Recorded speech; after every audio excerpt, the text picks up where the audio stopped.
As of this month, the popular social media app Tik Tok was wiped from all federal government devices as concern from lawmakers over the Chinese government's access to user data mounts.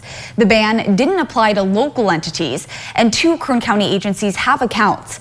I spoke with a technology expert about what individual users and governments should know.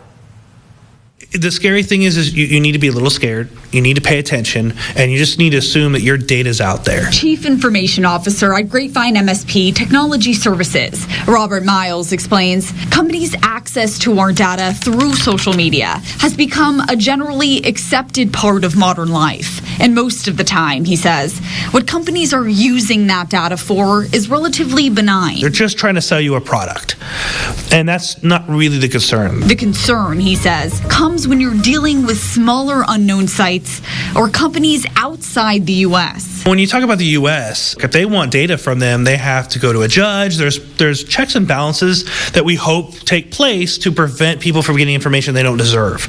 When you're talking about China, it's a communist government. Like, they don't have to have anything. They just have to walk in and say, give me the data. That is what has sparked widespread skepticism from lawmakers in Washington surrounding the ultra-popular social media app Tik Tok, owned by China-based company ByteDance, prompting a ban of the app on all federal government devices, with some, including Bakersfield House Speaker Kevin McCarthy, weighing an outright ban nationwide.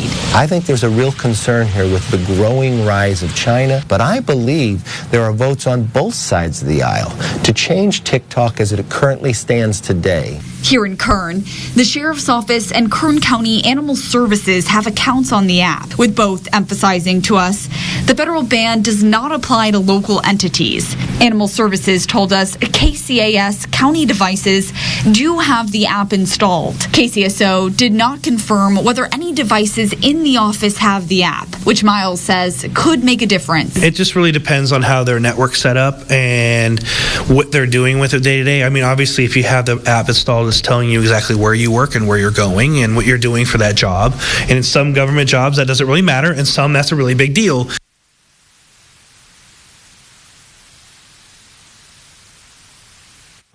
Animal Services said they aren't currently concerned about access to its data, but would comply if the state or county banned the app on government devices.